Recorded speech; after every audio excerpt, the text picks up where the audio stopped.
Good evening. Welcome to tonight's shir, last shir of our series for Tov Shin Pei Hey.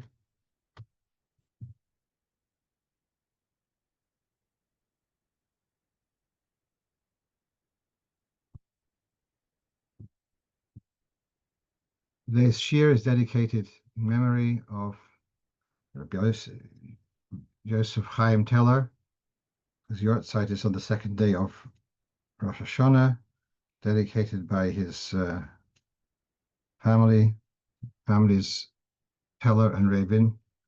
So thank you for that. And so let's go into our shir. So first thing we have is, well, in many of the various guides, also in the Luach Kailach Chabad, mentions about if you're saying slichas on your own, so then you should miss out the paragraphs in Aramaic. I just want to mention about the Luach Kailach Chabad is actually this year is 100th year since it's been published. It's come out in a special hardcover to celebrate that. So Reb Chaim Noah, he's talking about 1926. He was upset that they're giving out, the Kel Chabad are giving out a luach for shuls of a different nusach, and he offered to do this, and he for many years he published it. When he passed away, his son Reb Baruch Noah continued, and the Rebbe often would refer to the luach Kel Chabad. Anyway, so it mentions the minhag of if you're saying slichas on your own, not to say the pieces in Aramaic, and that's because of, it says in the Gemara that a person shouldn't plead for his needs in Aramaic because the Malachim are not very kindly they don't treat Aramaic requests kindly. Fine. So this fellow asks me in Shul, he asks me, well, what about in Volotzion? We've got the three psukim of Kodesh and Baruch and Hashem Achusei Kohen Olam Olam Yamaya. So should he also miss out those psukim in Volotzion, which are in Aramaic? Very good question. So I might have once discussed this before, but it's also discussed in the Siddur that the Alter Rebbe in the Siddur by Yukum Purkan. So you've got Yukum Purkans in Aramaic, and you've got two Yukum Purkans. One is a prayer for Rabbonim Talmidein, and the other one is the Kol HaKadisha Hadein. One is for the community, one's for the Rabbonim. So the second one, which is a prayer for the community, says that a person who's davening on their own should miss out that one, whether it has Yochad HaMispal B'Beis, whatever the wording is, but it shouldn't say that Yukum Purkan, which is therefore it's implicit that the first one you do say, despite it being in Aramaic. So how does that jive with not saying Machi because it's in Aramaic? Yeah, so it seems to be clear in the Siddur that you do say the first Yukum Purkan. Actually, the Mishnah Berurah, I think I did discuss this about a month ago. The Mishnah Berurah actually says to miss out the whole lot, but that's not Aramaic. Yeah, and just I gave over this point in the Shir in the Talmidim. And someone pointed out, what about Kagavno? Now, Kagavno is in Aramaic, and there's a whole piece that if you're davening on your own, you add a whole new paragraph of Alema Baruch, and that's also in Aramaic. It's all a piece of Zohar. So we don't seem to be so have a difficulty with stuff in Aramaic. So how does that? Let's sort this out. So what you have on the screen is from, I think it's in Resh Pei Hey or Resh Pei Dalet in Alter Rebbe Shulchan Aruch, talking about Yukum Purkan. And it says the following. This is a ha'ora from someone from California. He sent me the following observation. It says, we say Yukum Purkan, which is asking for for redemption, and they ask the question, on Shabbos we shouldn't be mevakesh, we shouldn't be doing supplications tchinas on Shabbos. So the Alter Rebbe writes here, which is from earlier, she'ein zoi tchino ela bracha. It's not a supplication, it's a blessing. Now, what exactly are the semantics, the difference between a supplication and a blessing? But be that as it may, he does say that this is a bracha, not a techina. So this fellow from California wants to suggest on the same distinction that Yukum Purkan is not a tchina, but it's a bracha. That's why it's okay to say it on Shabbos. That's also why it's not a problem to say it in Aramaic, biyochid, because the lashon is al yevakesh odom tzrochov. The lashon Arami is lashon of supplication, shouldn't be in Aramaic. That's when you need the malachim to help out, and they won't help you very well in with the Aramaic. But if it's a bracha, that's not a problem. Now coming back, therefore, the same thing with kegavna. What is it? You're quoting a piece of Zohar. Actually, the piece of Zohar is explaining the deeper meaning of Baruch Hu, and Baruch Hu es Hashem and Baruch. That's the last piece, which we only said Biyochid. So it's a piece of Torah from the Zohar. So that's not, it's not a problem to say it in Aramaic. Therefore, by coming back also, therefore, also for a Volotzian, that it's kedusha. You're saying Kodesh Kodesh, and then you translate it in Aramaic, and so on. But that's not a bakosha. It's not a supplication. It's not a prayer. It is a praise. Kedusha is a praise, and therefore it's not a problem to say those psukim in Aramaic. In the Machio Mase, which is the back of the which is towards the end of Slichus, that is a tefillah, asking for healing, etc. And that's why we don't say it if you're saying Slichus on your own.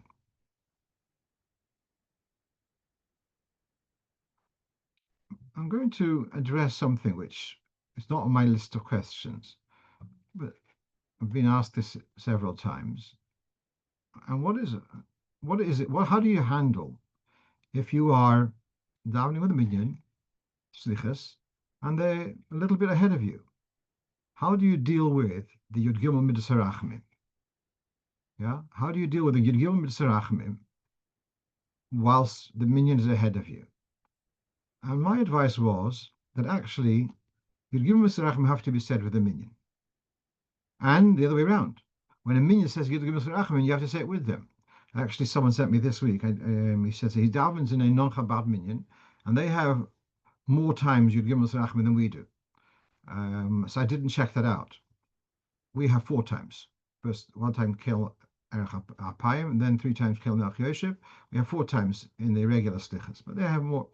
So he says, should I say it with them or not? Chabad. So I said, sure, you have to say it. And the other way around, if a Ashkenaz fellow who doesn't say Yud Gimel Rachim in a regular mincha or shachris, if he happens to be in a Sfard shul and they're saying, or in a Chabad shul, and they're saying Hashem Hashem, he has to say with them. When a minyan is saying Hashem Hashem, you have to say it with them. So now I'm saying slichas. So when the minyan says Hashem Hashem, I have to say it with them. When I'm catching up on my own, I have an issue with that. So very simple. And this I did this morning. I'm saying my slichas, and they're ahead of me. So I put my finger at the place where I stop, pause, join the sibur, and say Keler Chapayim or Kel Melch Yosef. Say Yud Gimel Midas Harachmim. Then when I finish, I go back to where my finger is, and so on. So I'll say Yud Gimel Midas Harachmim with the minyan, and when I come to that place later, I've done it already. Don't have to say it a second time. Kaven de Osa Liodon. Also, this is in the Siddur is discussed in more detail. What happens when you're davening biyochid? Is it okay to say Yud Gimel Midas Harachmim with a niggin, or should you not say it at all? And that's a confusion in the Siddur. It says that if you mispal biyochid ein oimer, and there's a letter of the Rebbe where he says it's a din poshet in Shulchan Aruch, and he gives a reference to Sim Sof Kuf Samach Vav, and there it says in Mechaber you can say it with Kekore B'Torah. So that's despite what's been published that we don't say it biyochid. Yours truly is of the opinion that the way I understand from the Rebbe's letter, that the way it's written in Shulchan Aruch, that you can say it biyochid provided it's Kekore B'Torah. Let's move on. Now, I know I've shared this a few years ago, but I suspect some of us may not remember exactly, and that is Oshamnu. Oshamnu is in the sequence of Aleph Beis, but curiously it's divided into 4 sentences, which become very significant on Yom Kippur, because we sing it all together. I believe that's a universal niggin for for Shamnu. And it's clearly divided into 4 sentences.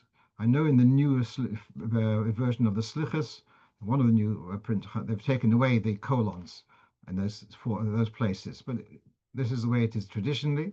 So here's a fascinating biur al derech haremes in a sefer called Avos Torah, and he says the following: that this is a remes to Yehuda, because you've got the first sentence has got 4 units, the second sentence has got 5 units, the third sentence has got 10 units, from your Anash.org through to Kshino Erev has got 10 units, and the last sentence has got 5 units. So you've got there a Yud and a Hey and a Daled and a Hey. So you have there a remes to Yehuda.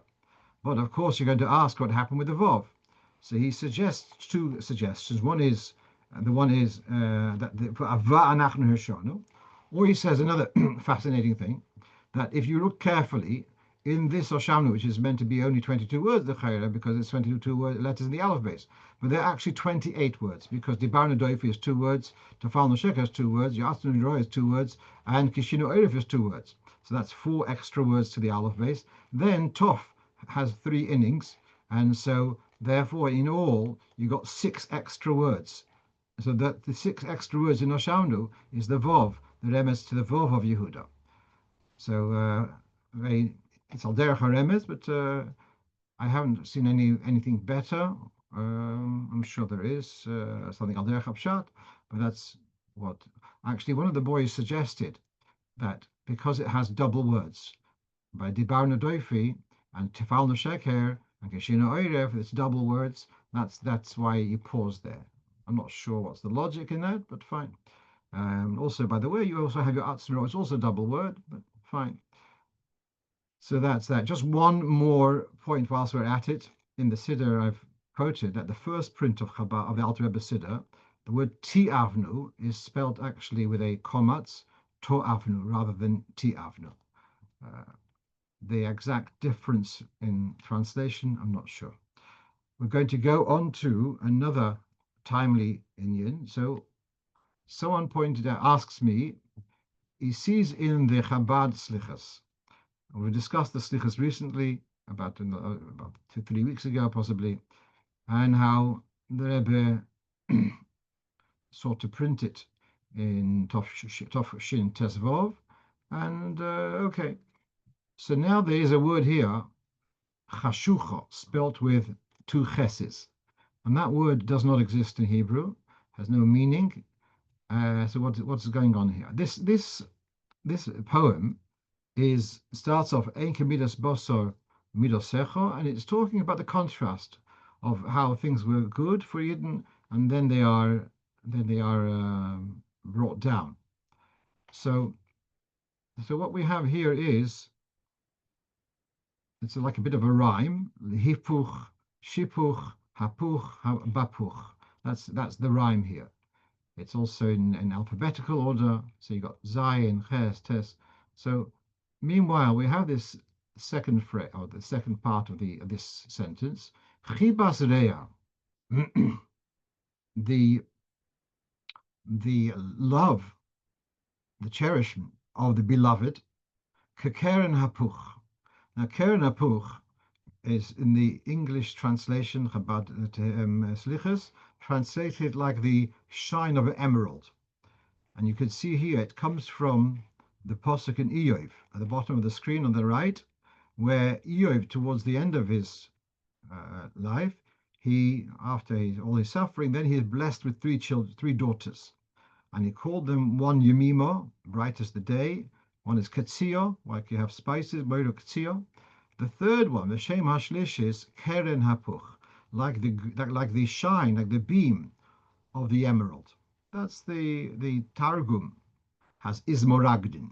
Ismoragdin is the Aramaic for emerald. And also, I saw somewhere, I didn't check this up, in the Choshen, Neufech Sapir V'Yohalem. So the Neufech is emerald. So Puch and Neufech is the same thing. Okay. Meanwhile, so let's go back to this phrase again. Chibas Rea, the one who was beloved by the Ebershter, who's Rea, who's like a friend. Keker Napuch, it was like the shine of the emerald. Now is chashucha va'azuva, is now neglected, kekeras bapuch. Now the puch here means like a kind of mascara, a kind of cosmetic, and that's again it's a posuk. It's a posuk in Yirmiyah. You can see again the bottom of the screen to the left. And here is saying about using a moshel, that you are so lowly, so unappealing, that even if you'll put on adizah, even if you'll put on golden jewelry, even if you will put mascara on your eyes, it's in vain, because those who would be attracted are actually have despised you. That's the postuk in Yirmiyah. So that's the Lashon. So before was the Chibas Rea with the shine like the emerald, and now neglected Kekiraz Bapuch. But what's this Chashucha? So now in the newer edition, which I have online in the on the Otzar Chochma, from Tafshin Pei Aleph, they changed it from Chashucha to Chashuva. All right. So how would you translate that? Chashuva means eminent, important. Va'azuva means neglected. How does that sentence read? So again, I think they didn't get it right. And I'm going to tell you that there's a new edition, which I just saw yesterday morning. There's a Chabad Slichus Hamafeirish. There's a Mendel Tvardovich who's done a Siddur Hamafeirish, and he's done a Slichus. It's actually printed a few years ago. And there he reads Chashucha Va'azuva, and we're going to explain this. Now, what you have on the screen is here's from the Slichus of the Goldschmidt edition, which I mentioned a few weeks ago. So he has Chashuva Azuva Kekeraz Bapuch. And this is also in an earlier print. You can see it's Amsterdam Tov Tzadik Tes. Chashuva Azuva Kekeraz. The word Chashuva means considered. It's considered neglected. Like this woman who's trying to put on the mascara to make herself more attractive, but considered, the word chashuva means is considered neglected. But then we have here another edition of the Slichus, published in Vilna, and it's meant to be, according to the Nusach of Rossiya Hatzvoinis Marovis, northwest Russia, which is exactly where Aslot come from. Yeah, so there it has chashucha va'azuvo kekiraz bapuch. So now, when we see in the first print, about print, when it has chashucha, I think the mistake is only one mistake, that it was a ches instead of a chof. Chashucha means dark and neglected. So the contrast is, you've said here, the one who was beloved to the Reya, to the friend, and had the beam like the emerald, chashucha is now dark, va'azuvo, and neglected, keiraz bapuch, like the woman described there in Yirmiyah. So chashucha va'azuva works. Chashuva azuva works.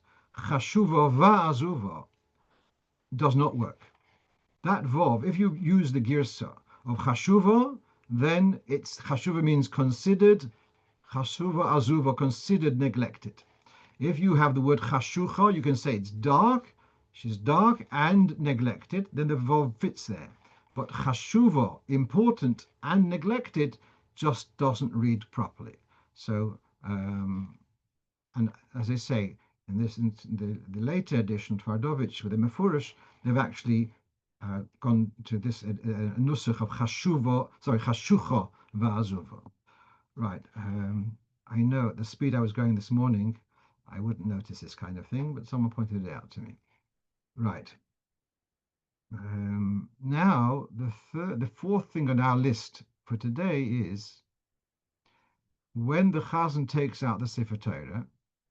So then he turns around and he says, Gadol Hashem iti on the Roma Moshmo Yachta. We're not going to the detail which part he's facing the Aron Kodesh, which parts face the Kehillah, but at that point he's poised to bring the Sefer Torah towards the Bima. And the response of the congregation is L'cho Hashem Hagdolah. So here was the question. Does the Chazan also say L'cho Hashem Hagdolah? The practicality is like this, that someone went into one of the publishers of the Siddur, and he says, I'd like to publish a card. So because not all Chazonim know L'cho Hashem Hagdolah by heart. So whilst if they could have a laminated card to hold in front of them, and as they're making their way from the Aron Kodesh to the Bima, they will be able to read L'cho Hashem Hagdolah as they're going. So the publisher says, who says that the Chazan has to say it at all? It's meant to be said by the Kohen. Who says the Chazan has to say it? So this is the question was put to me. Does the Chazan say L'cho Hashem Hagdolah? Now, one of a few responses is that in some synagogues, shuls, now that is said by the congregation, but I believe the lead is the Chazan, who leads everyone in the song. I might be wrong, but I would imagine that L'cho Hashem Hagdolah, it's sung by the congregation, but the Chazan takes the lead. So that's the minhag of the shuls which sing it. The other, then two other points. Number one, by Bochus Hashem HaMevayrach. The Chazan says, bless ye Hashem who is blessed. And the Tzibor answer, Baruch Hashem HaMevayrach Le'olam Voed. The Chazan also has to. There's a discussion whether the Chazan says it together with them or says it after them. Does the Tzibor answer Amen or not? That's another discussion. But there's no question that if you are standing there and telling everyone what to do, you're telling them Bochus Hashem HaMevayrach, well, you better do the same yourself. And you should also bless, not just tell them what to do, you should also bless them. So therefore the Chazan has to say Baruch Hashem HaMevayrach Le'olam Voed, as he's told everyone else to do. So now he's saying, Gadlu Hashem iti. Applaud Hashem along with me. And we will exalt his name together. Yeah, and then he's going to fall silent. It just doesn't fit. It's even more, more than by Baruch Hashem HaMevayrach. He's saying iti. He's saying yacht and unreim Shema Yadav. So how can it be that the Chazan shouldn't say it? I looked around. I couldn't find this mefurish, but it's l'chei adova poshet. Then. But we have the dilemma. What about the Chazan? You can't say Baal Peh. Well, it's one of the things that you should know Baal Peh. And here you have on the screen, we know the Rebbe is very particular to say everything from a Siddur, almost, but there are just a few exceptions. And of those exceptions, you can see that Vayhi ben Soya and Brich Shmei, he said from the Siddur.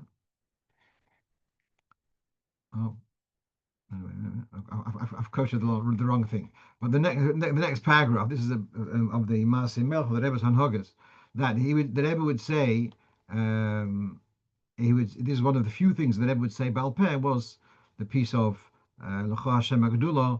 He would say, the Rebbe would look very intently at the Sefer Torah as being taken from the Aron until the Bima, and he would say L'cho Hashem Hagdolah and Ala Koil, etc. He'd say Baal Peh.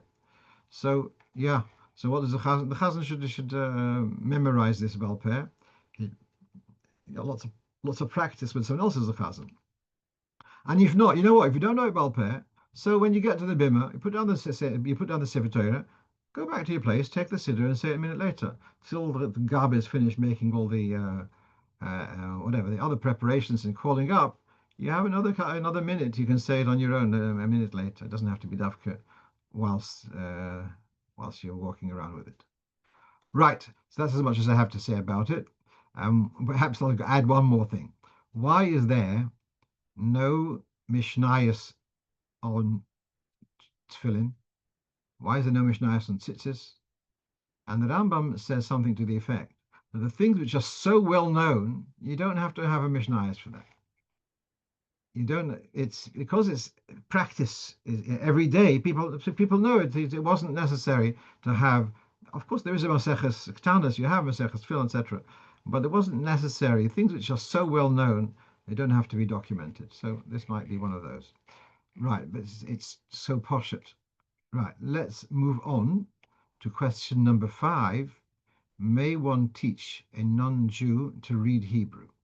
Now, this is a question which I've tried to find explanation earlier, and someone asked me this past week. So I looked up and I found that there is a sefer, you can see on the notes, a sefer published in a sefer called Matonos Be'odom, published in the year Reish Tzadik Hey. So this is possibly in Italy, about just under just under, just under 500 years ago. So he says it is okay, and he goes the whole. I read it through. He talks about teaching Torah to goyim, and then he remains that the language you are allowed to read. You're allowed to teach a goy the Hebrew language to read. You are allowed to. Now this is quoted in Encyclopedia Talmudis. And there is some reference. He says, the Encyclopedia Talmudis, for those who don't know, has now got about 51 volumes, and I think they're up to the letter Mem. And when it comes to this entry about teaching Torah and Lashon Kodesh to Goyim, he says, Ayin Erech Torah. So check up the entry on Torah, then you'll be able to see about whether you're allowed to teach the other opinions, whether you're allowed to teach a Goy to read Hebrew, etc.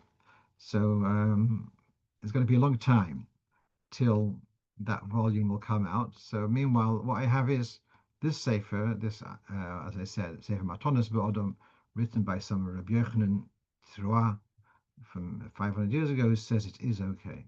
So Yesham Al Yismoich.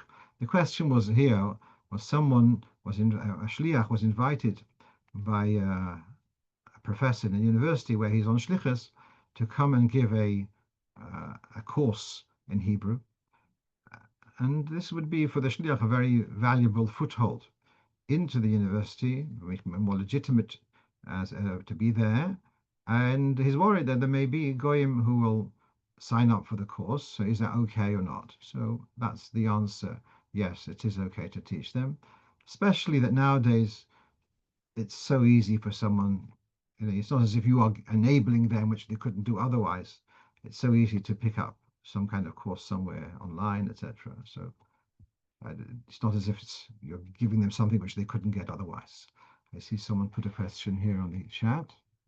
I don't see. Right. Let's move on.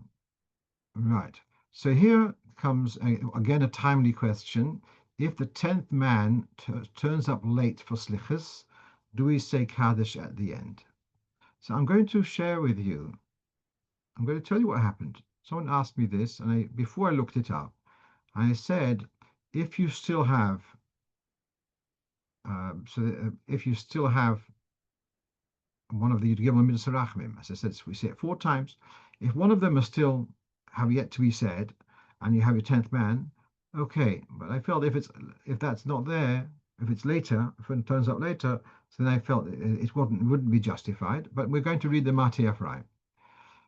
So the Mati Ephraim is in Simtov Kuf Pei Aleph, and he says, do not start Ashrei until you got 10 people, because otherwise you wouldn't be able to say Kaddish.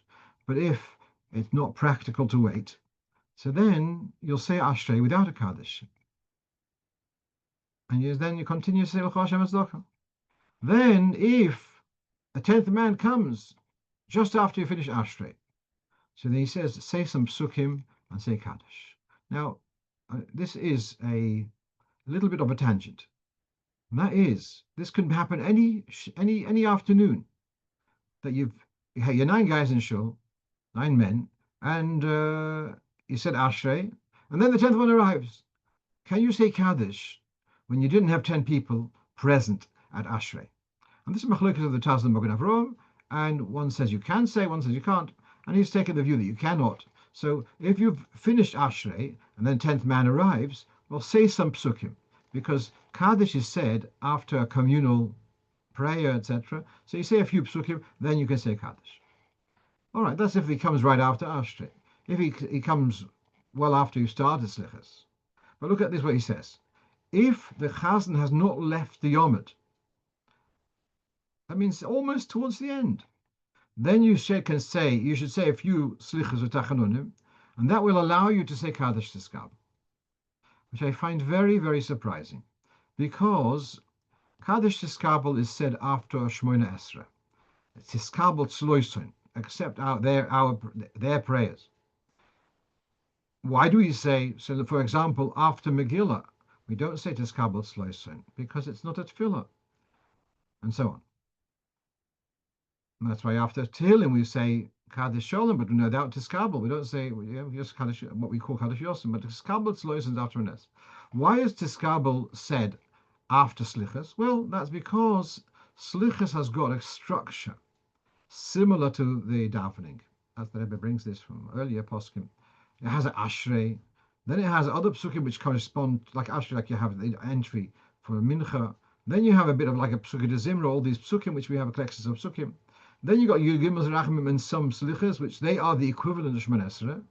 And then you've got the ending, Nefil Sapayim, etc. Okay, so the slichas is kind of trying to replicate the Seder of Tefillah. And therefore, we say Kaddish Tiskabel Slis.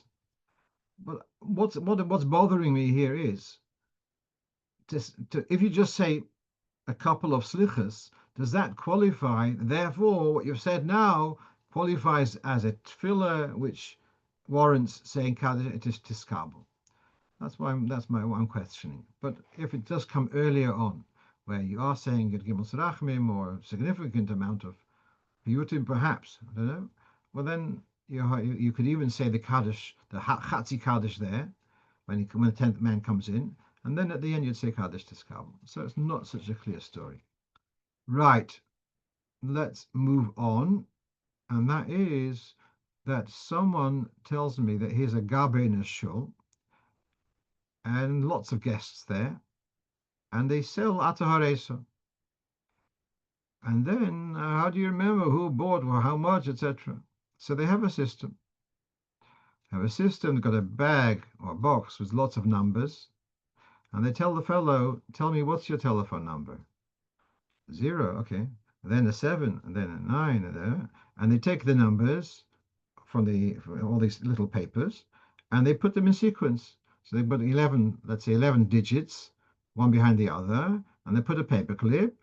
And then after Yom Tov, they take this paper clip and they call up, yeah, who's this? Yeah, okay. And then that's how they check out and how they are able to trace the various donors and to chase up the pledges. So he's asking the question, is this okay? Is it not a problem of making me kodesh on doing, kind of collecting money on, or doing stuff to collect money? You're doing it on Shabbos or on Yom Tov. So here you have on the screen from Piskei Teshuvos and Siman Shin Chof Gimel, and is addressing the words of Mr. Brewer over there.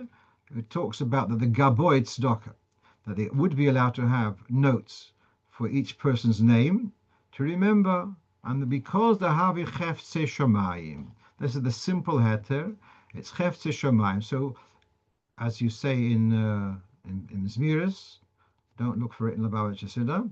Chafotzecha Asurim, something about, then it goes Lashadeh Chabonos or something.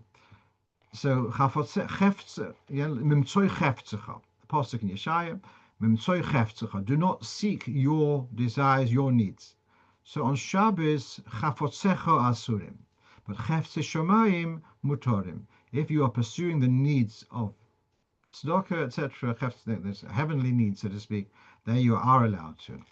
And that's what Gaboim do. They have, let's say, a card system with the regulars, and they have paper clips or whatever with numbers, and that's how they keep track. And that's he's saying that it is okay. And then he says if there is amounts, he says that's also okay. Some are not so happy about that.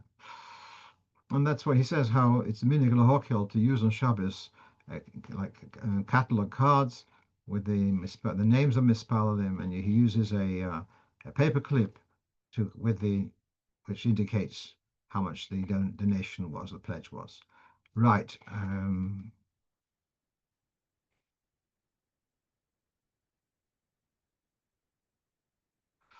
Someone's asking, is boirer, is collecting those pieces, papers, boirer? So boirer is when you got psoilus and oichel, and you're taking the bad away from the good. Here, you are l'chayre, you're selecting the numbers which you want, and you're going to create now, you're going to use them. So l'chayre, it's oichel. You're going to ask, it's oichel and psoilus. I don't, all right, good question. Right. Yeah, I have to think about it. Okay, let's move on. Now we've got a bit shorter than usual, but so on. Right. So if you remember last week, or was it 2 weeks ago, talking about taking challah from cake, and how I mentioned number one, that tzemach tzedek is malamed zchus on those who don't take challah from cakes, even when it doesn't, we use the quantity of flour to warrant a shir challah, and he says possibly that in hilchas challah, the fact that it is so sweet would take away. You'll say the main thing is the sweetener, the honey. Therefore, it should be potter from challah. You give such a svara, but it is recommended to take challah from cake also. So this is what we have over here. So this shlucha sent me a picture after she actually thanked me for the shir. She listened online afterwards, and so very nice. So she's, as you can see, she's made lots of small honey cakes. Each one was it about half a liter or something, and all these tins, and then she's covered them and to take challah. So I want to go through this concept of covering in order to take challah. And before I get carried away, what I told her is that instead of having several cloths, it would have to be one long cloth, a large cloth to cover the whole lot, to be able to take challah. So let's now take a look where we're coming from. So you've got here in your day a siman shin chof hey, hichas challah. If you have two batches of dough, each one is less than the shear, whatever it is, 43 eggs. If each one is 30 eggs, so each one you've got two batches of dough.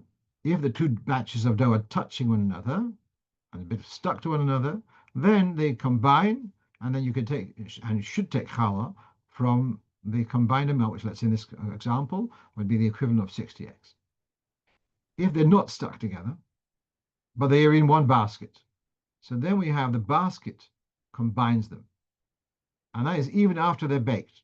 And after they're made into bread, you can put them in the basket. And that's indeed what's done, by the way, by the matzah baking. In the matzah baking, haste is very important to avoid chimutz. And so typically, the matzahs are made with each batch is a smaller shear than shear challah. And then afterwards, after the matzahs are baked, and they are now after the oven, then they will combine or cover them and take challah from a whole batch of matzahs.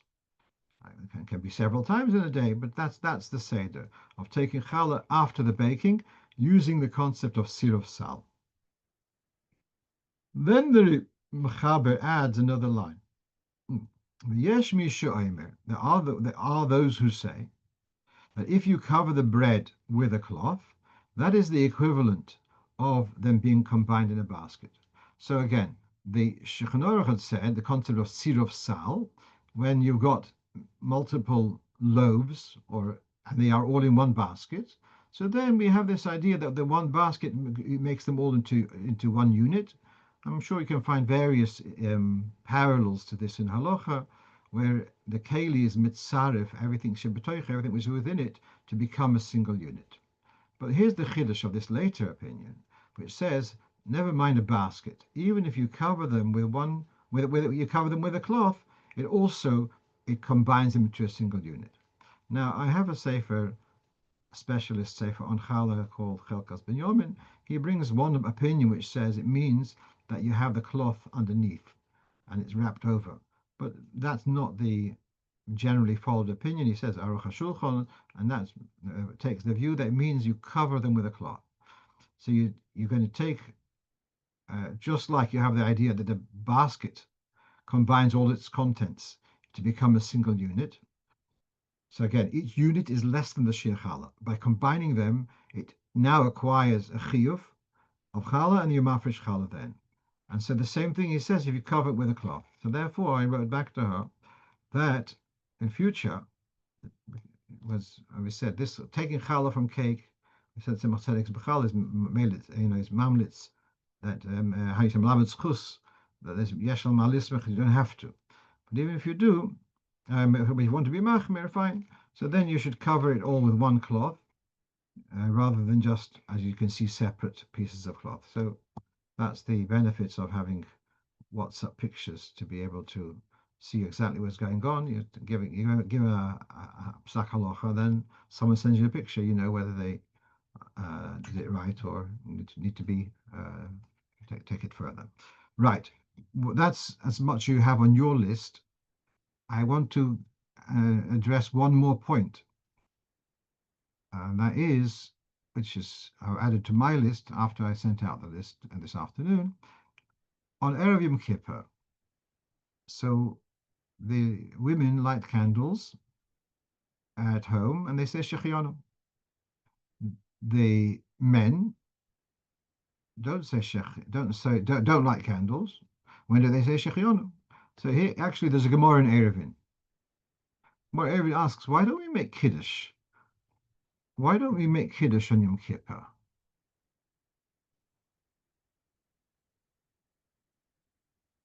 What's this idea of making Kiddush on Yom Kippur? Well, like people on Makabel Shabbos early, perhaps we can be Makabel Yom Kippur a little bit early and make Kiddush. So my answers, if you say the bracha, Shechionu, B'zman hazeh, so then you can't drink the wine. Once you've said Shechionu, B'giyonu, B'zman hazeh, so you've kind of confirmed that you're already now, it's now Yom Kippur. Like in Makabel Shabbos. So when by saying Shechionu, you Makabel Yom Kippur. So when do the men say Shechianu? After Kol Nidre. And since we're talking about this, many times people have asked this question: Could they light the candles for Yom Kippur al Tanai, and this way they can get into a car and go to shul, and then they'll walk back, but they save them one trip, one journey on foot. So this should be a man, it can be a woman, yeah. Normally she benches licht at home, and she's asking, could her husband take her to shul by car? So the answer is that yes. Two things. Number one, do not say Shechianu, because once you say Shechianu, you're being Makabel Yom Kippur, so wouldn't be able to get in the car. Pashtus, yeah. The other thing is that the Alter Rebbe says that if you light candles, al Tanai, but still you have to be Makabel Kedushas Hayom within 10 minutes. So someone has to be Makabel. So these are two conditions. Someone who wants to, a woman wants to light candles for Yom Kippur and then get in al Tanai and then get into the car. So no Shechianu until later, and you have a maximum of about 10 minutes to get to shul. If that doesn't work, call up your local Orthodox rabbi. He might find some heter for you. But now let's come back to our question. So in some of these machzorim, etc., it says the following instruction, that if a man lights candles for Yom Kippur, he shouldn't say Shechianu when he lights the candles, but he should say Shechianu in shul after Kol Nidre. So this gentleman, this Talmud Chochem, is questioning why so. Meile v'son Yom Tov. There, for sure, the Ikar time for saying Shechianu is at Kiddush rather than lighting candles. Proof to that is we've got, you ever heard this Yaknahaz thing? So that means that's in the Gemara. So Yaknahaz means that Zman is said together with Kiddush. So the primary slot for Shechianu is at Kiddush. Women who normally don't make Kiddush themselves, so they say Shechianu when they're lighting the candles. That's their special time. Fine. But he's saying that's okay. So a man, a Yom Tov, doesn't say Shechianu when he lights candles because he's going to say it at Kiddush because that's the prime time. But on Yom Kippur, he's not going to make Kiddush, as we said before, yeah, for practical reasons. We're not making getting Kiddush Yom Kippur. So why should he wait for Shechianu till after Kol Nidre? Why didn't he say Shechianu when he lights the candles? That was his question, which is a good question. And my answer to that was that generally men are used to that the idea that when you light candles, by default you're Makabel Shabbos or Makabel Yom Tov. That's more in the Ezras Noshim. By women, by men, it's not a given. And especially, after you light candles, you need to get to shul. You want to carry stuff, and especially Yom Kippur, you want to carry your machzor, you want to carry your shoes, your plimsolls, whatever it may be. You still may want to do something after you light candles. If you live near the shul, light candles and then go to shul. Walk to shul, carry your stuff, whatever. So it may be actually a good idea that a man shouldn't say Shechianu when he lights candles for Yom Kippur at home, because then he'll be limited. He won't be able to do any melacha. And since he's used to doing melacha every Friday, he lights candles and then he carries something to shul, he carries his keys, whatever it may be. So, but Yom Kippur, if he says Shechianu Lizman Hazeh, he wouldn't be allowed to. So maybe better advice, Taka, the way it's written in those machzorim, whatever, that a man should leave She Hechionu to say it along with everyone at the end of Kol Nidre before before Ma'ariv itself begins. That's the end of my list for today, and I'm going to wish you all a ksiva chsima tova. Next slot, Thursday. Is that Tanya? That's going to be, wait a minute. That's going to be Shem Gedalia. Is that right? So I have no excuse for that. So Bez Hashem, we should be able to have. It's going to be the only thing is I have less days to do my research, so so it might be a shorter year. Okay, fine. That's the following Thursday is going to be Yom Kippur, and no shir then. The Thursday after that is going to be Chol Hamoed Sukkos, and Bez Hashem will have something to share. And then after that, after Shabbos Bereishis, I'd like to go back to Motzei Shabbos, which we have a much better turnout, participation. I know it's to the detriment of those who are across the pond, can't join in, but do what we can. And yeah, so Motzei Shabbos Bereishis is 10 to 7. So I think 8:30 would be enough time to be able to start this year then. So that's my planning ahead. But meanwhile, wish you all a ksiva chsima tova. Thank you so much for joining us. And we should meet in good health. And the ikher should be zoicha to ashnas geula. Mashiach tzidkenu b'mheira v'yameinu mamash. Amen. Shikoyach. Ksiva Ksiva tova.